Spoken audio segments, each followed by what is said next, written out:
The Sparks beat out the Storm in a double overtime thriller, and man, what a game. When I tell you my voyage to get to Seattle wasn't easy, I got to Atlanta's airport at 2:30 Eastern Time on Thursday. My flight didn't take off until 9:30 Eastern Time due to extreme weather conditions. By the time I landed in Seattle, it was past 2 a.m. Pacific Time. But you know what? Seattle, LA, y'all made that absolutely worth it, and I'd do it again. First things first, I'm going to tell you it's different for me watching these games as a fan versus, online as a journalist or as a coach. And I was 1000% in fan mode, rooting for Seattle while also acknowledging the great plays by the Sparks. My voice is struggling this morning, but I have to give it to the Sparks. It was such an even spread for this team. This is a team that has really started to click and find balance and is showing in the box score. They had 4 players with 20 plus points. When you hear players and coaches talk about playing the game the right way, this is example A of how to play the right way. Kelsey Plum had 22 points and 7 assists. That's the leadership that they're going to need from her in order to be a winning team. I felt in the beginning of the season she was putting up great scoring numbers, playing great basketball as an individual, but I wasn't seeing the ball movement from her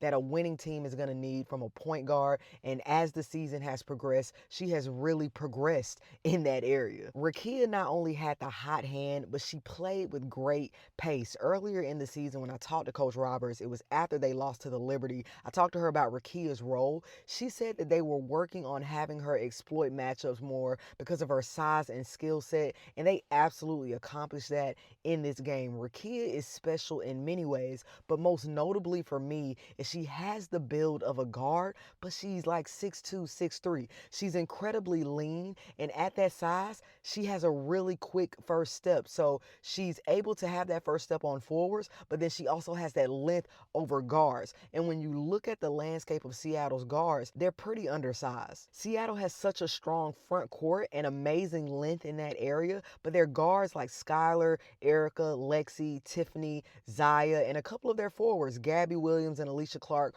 are undersized. And speaking of Alysha Clark, I'm confused as to why we did not see her at all in this matchup. Her defense alone is enough to earn her minutes, and by the look of the Sparks' paint points, they needed her. The Sparks won the battle in the paint 60-50, but I really wish I could count the amount of those shots that were wide open. I asked another fan sitting next to me, who is Seattle out there talking to? Because it's obviously not each other. There were so many miscommunications, and after an MVP performance from Nneka Ogwumike, it's just like, damn, she damn near had 40 points, 37 points on 56% shooting, 12 rebounds, and 4 assists. Gabby said in the postgame that hopefully they can give her more support and more help in the next game, and that she inspires them to be better.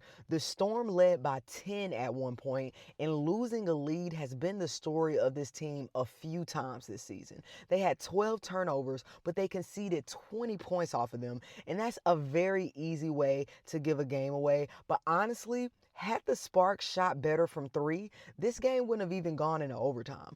There were many times that the Sparks got open looks but couldn't convert. The Sparks were also missing a lot in shoot around and at the halftime, so I don't know what was up with them, but it worked out to the favor of Seattle, and it made it a great game for us fans. They shot 26% overall from 3. I also think that Coach Quinn has to find a way to give Dom Malonga more burn, especially since Ezzy is not having the season the Storm need from her to be successful. She is absolutely impacting the defensive end, but as far as an offensive production, they are missing that double-digit scoring that they grew accustomed to in the 2023 and 2024 season.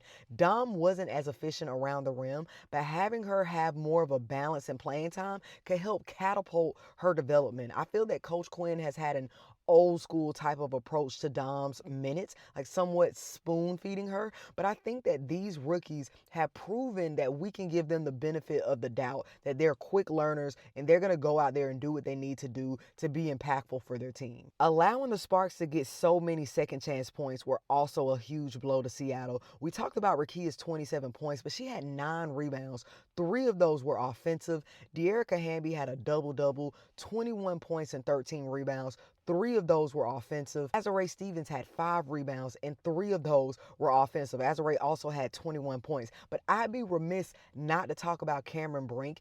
In just the 2 games she's played some of the most impactful bouts of 12 to 15 minutes of any player this season. Those 7 points changed the momentum of the game. They do not win this game without Cameron Brink, and that's why role players are so important. But it wasn't just the points. She also had 3 blocks, 2 steals, and 4 rebounds. Her energy was infectious. In this system, she's honestly the best role player that they could have, and it's shaping up to be the edge the Sparks need to seriously make a run in the playoffs. She just has to get control of her fouls, but that's going to come with time. Right now, the Valkyries are 7th, Aces are 8th, the Mystics are 9th, and Sparks are 10th. I have a feeling this whole thing is about to be turned upside down. This might end up being the most exciting race for the 8th seed that the WNBA has seen in a long time, if not ever. But what are your thoughts, Hoops Tribe? How do you feel about this matchup?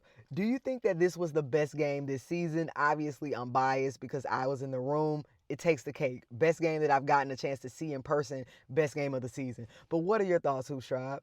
Let's talk hoops.